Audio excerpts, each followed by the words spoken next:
Shalom and welcome to the fourth and last lesson in our four-part series, Revival or Captivity. Now this is the very next installment in our ongoing series, Kings and Prophets. If you haven't watched the previous videos, I really do encourage you to do so.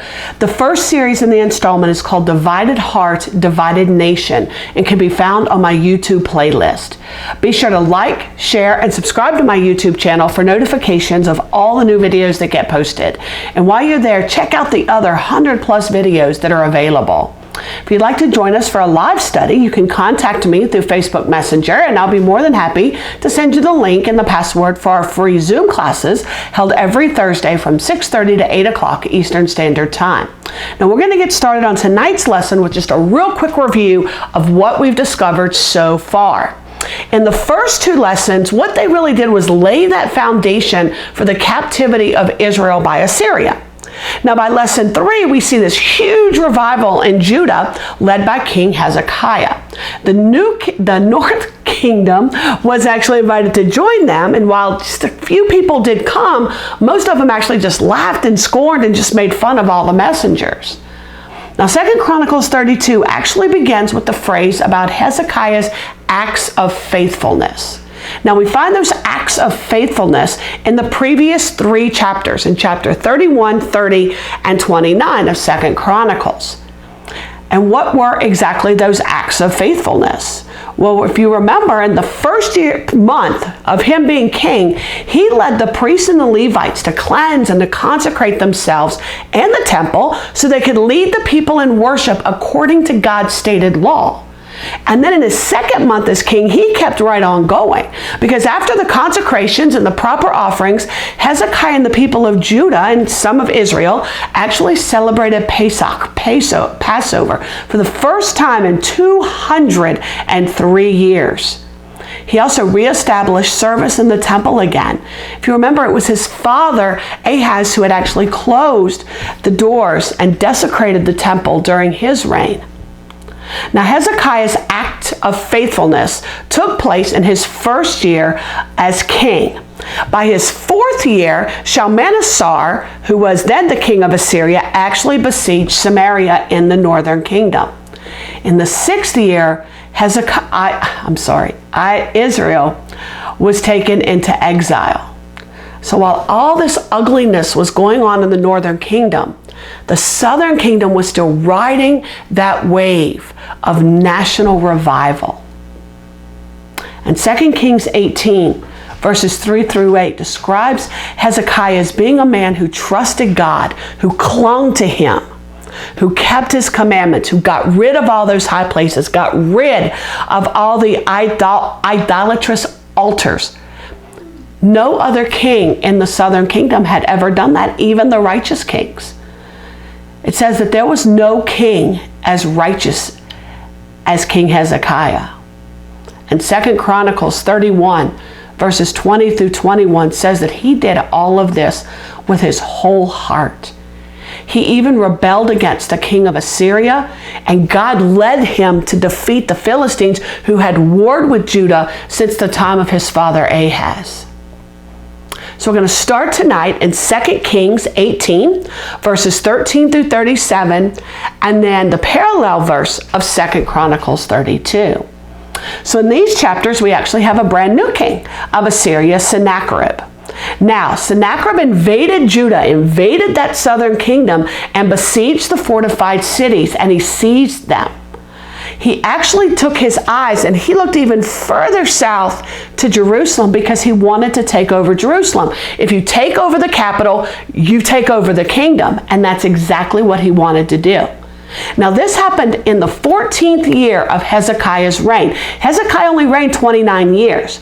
So he still had 15 years left in his reign. Now this timing is very, very significant, and we're going to see later on why.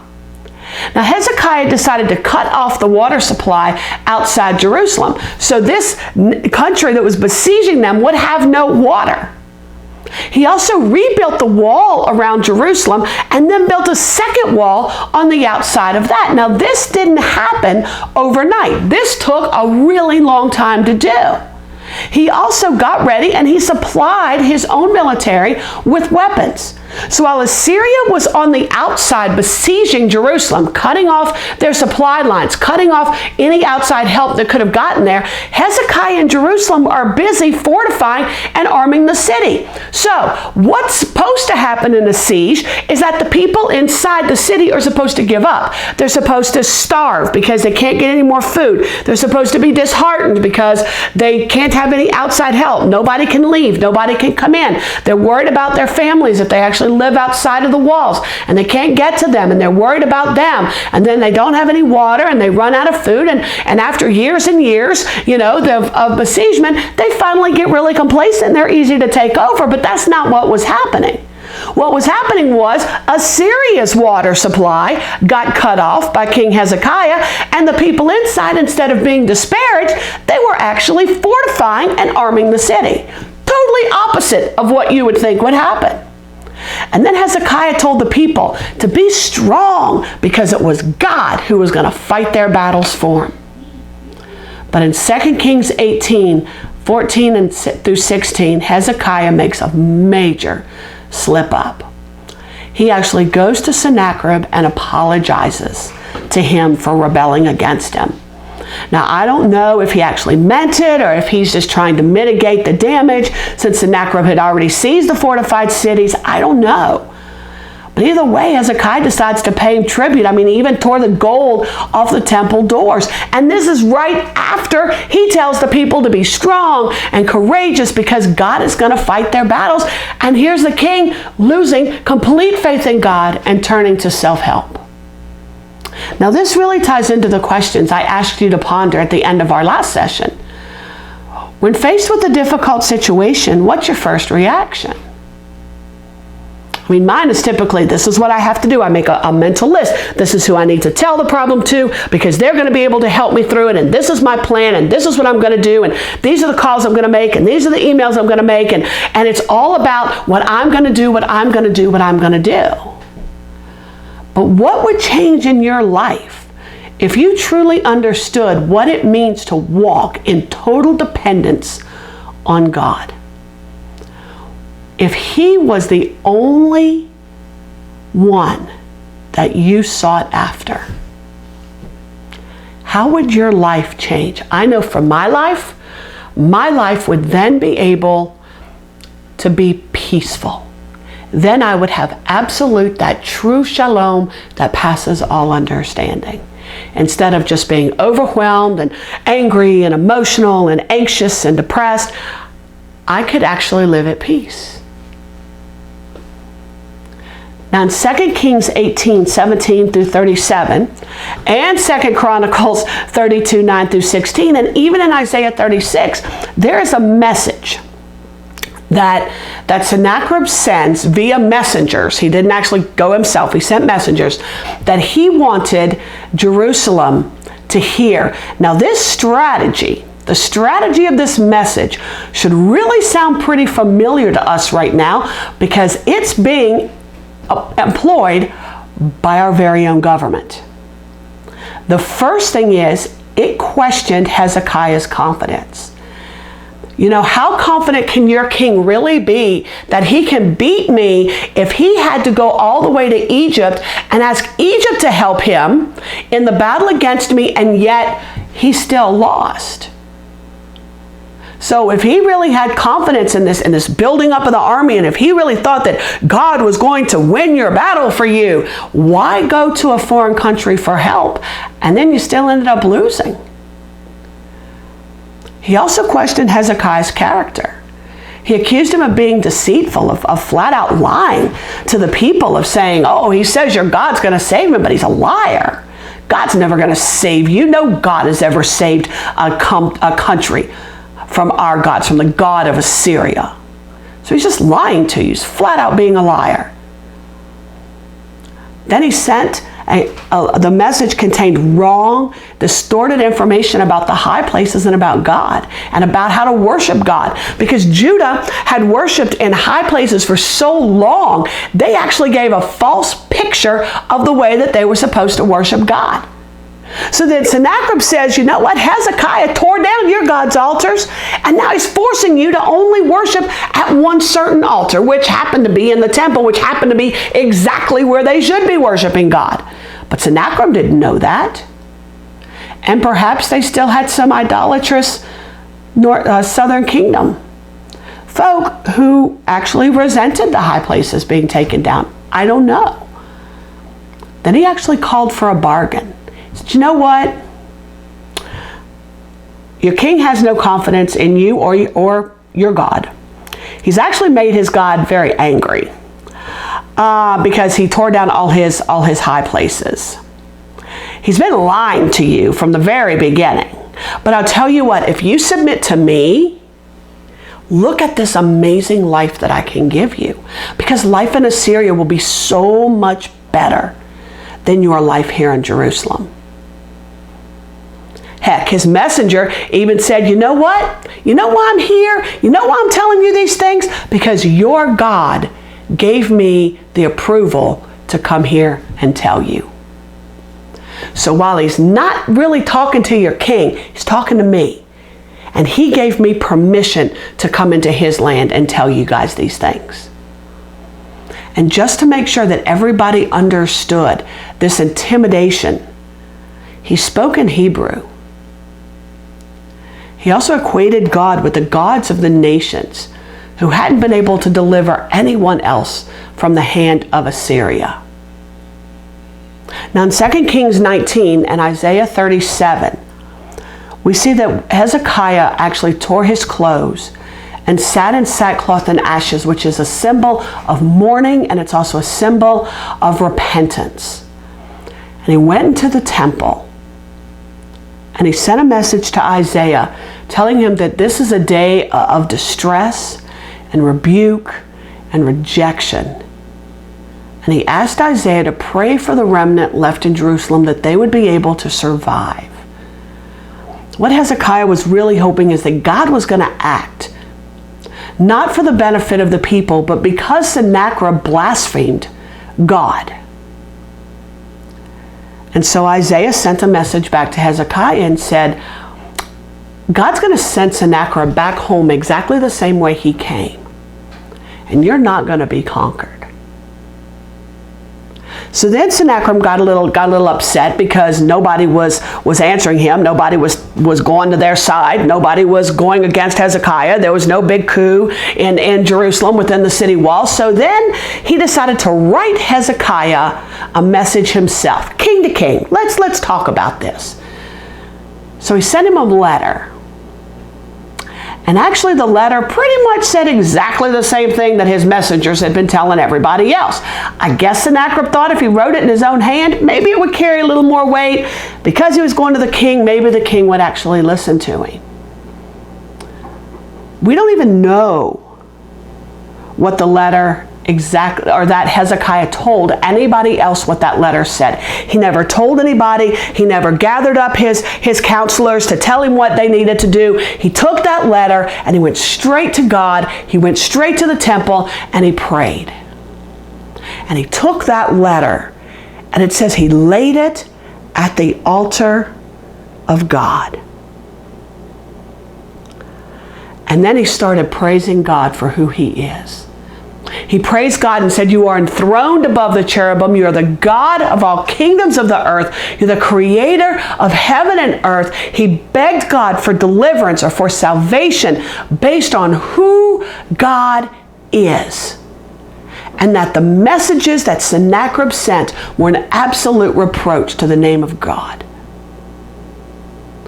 And Hezekiah asked God to deal with Sennacherib so that all the kingdoms would know that he alone is God.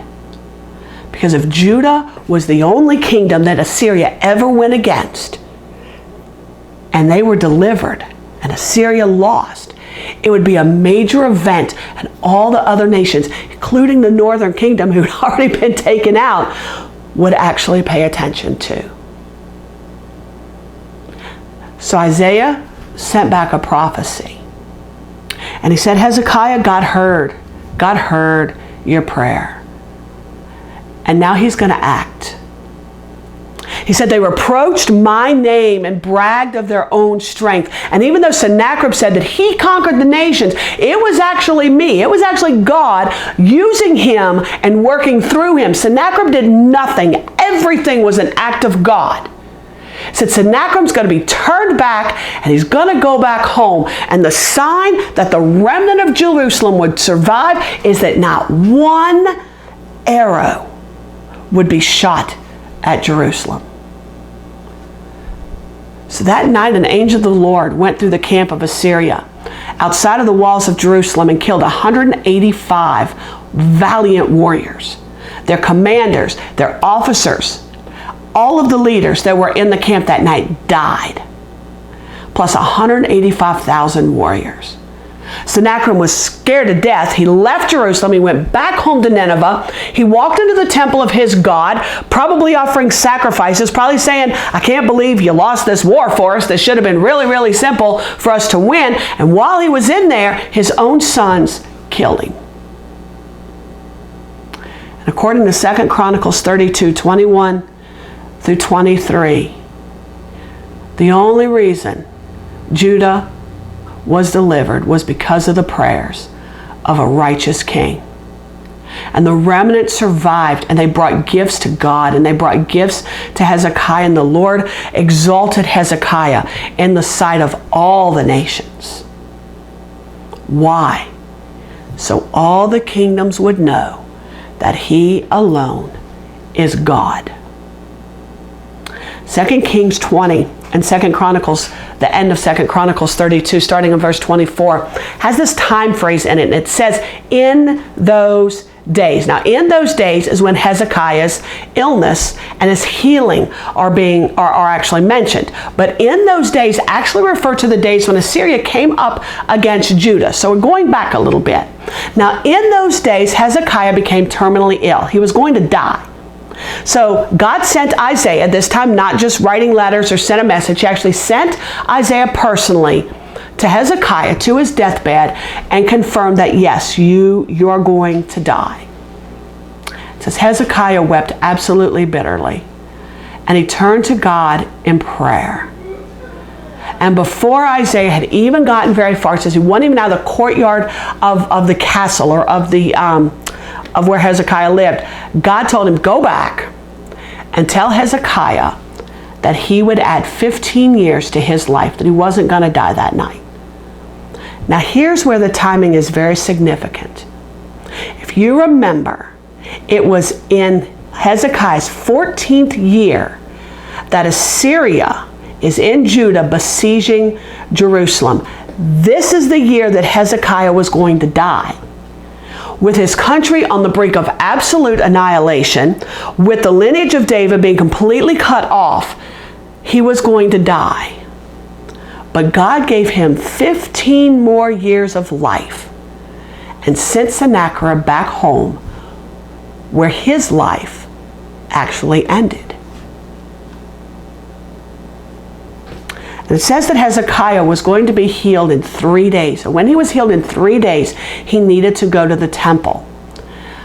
Now here was kind of my brain kind of working through this whole terminal illness and why 3 days and why does he have to go back to the temple after his illness. Now Scripture doesn't tell us what terminal illness he had, and it certainly never tells us why he has to go to the temple.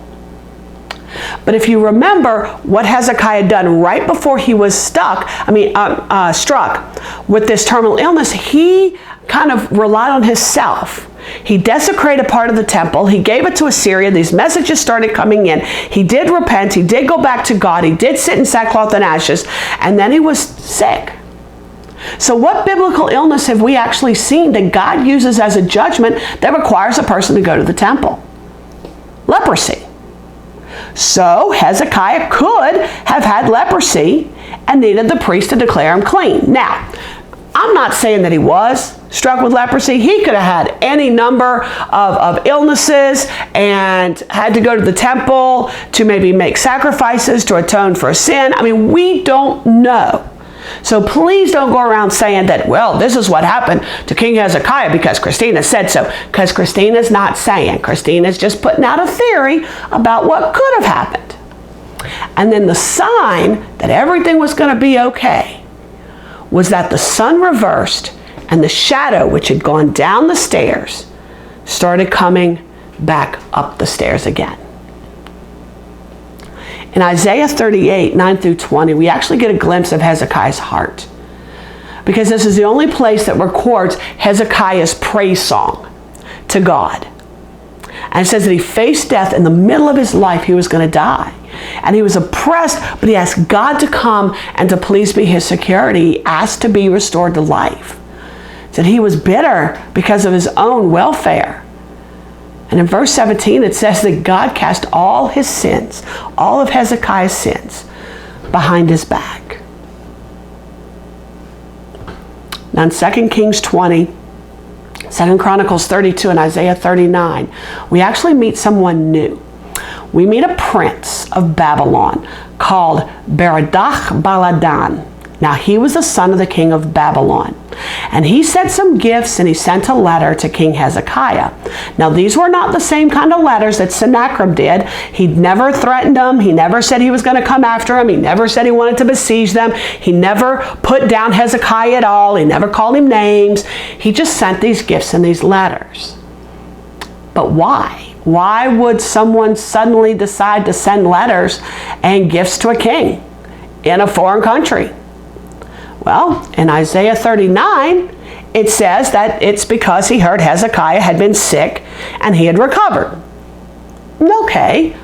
Chronicles says that they came to inquire of the wonder that had happened in the land. Now that wonder could have been that Sennacherib went home, making Judah the only kingdom he never ever conquered. It could have been Hezekiah's miraculous recovery, and it could have been that the sun moved backwards and the shadows went back up the stairs. They're not really specific about what the wonders were, and maybe it was all three of them.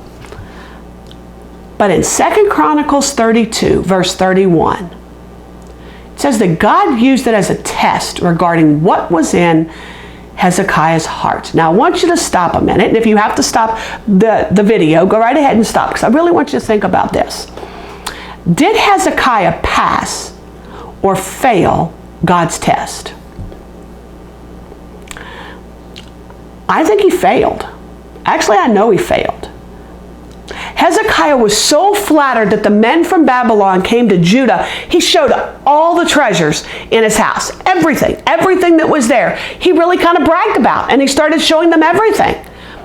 In 2 Kings 20, verse 13, it says that he actually listened to them, then showed his treasures. Now, we have no recording of what they said, but I bet it was some really big, extreme flattery. But because of Hezekiah's failure, God sent Isaiah to prophesy that his house would be carried off into Babylon, and some of his own descendants would become officials of the king in Babylon. Now, why is this so significant? Because up until this point, what had God always done to the king of Judah? He always saved them. Why? Because of his covenant with David. Now, it looks like the throne is going to be taken away. But even more kind of shocking as that is Hezekiah's reaction, because you know what? Hezekiah seemed okay with it. You know, he called it good, he called it just, but he was really thinking it's okay because it's not going to happen until I'm off this planet anyway, and until then, during my lifetime, there's going to be peace. I'd call that a major fail. Now, Hezekiah knew by this point that God was going to cure him and allow him to live 15 more years. So he could have 15 more years to build up Jerusalem, to build up the kingdom of Judah, to build up his sons, to raise his sons to be godly heirs of a godly kingdom. He knew that God was going to deliver Judah from Assyria and send Sennacherib back home. They were going to be at peace. And when you're a nation at peace, you are also a nation that is prosperous. But then he also knew that God was going to use Babylon to exact his judgment against Judah and take them captive at some point after Hezekiah died. If you want a cross-reference to that, it's Daniel 1, 1 through 4, where it says that God gave into the hands of Babylon all of the treasures of Jerusalem, including the treasures, the artifacts from the temple, and the young men who were of noble and royal birth.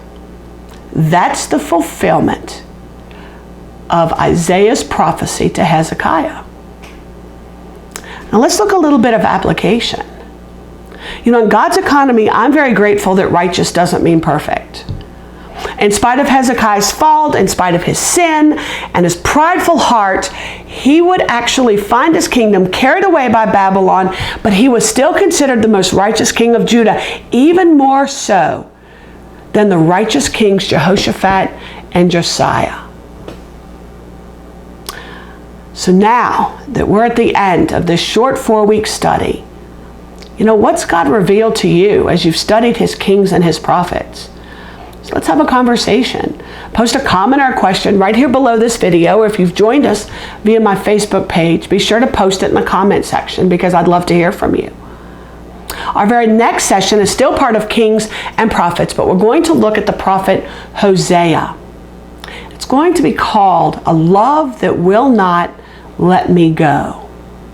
So if you'd like any study material, if you'd like to know what chapters that you can study and read through if you don't have a book, leave me a message also below.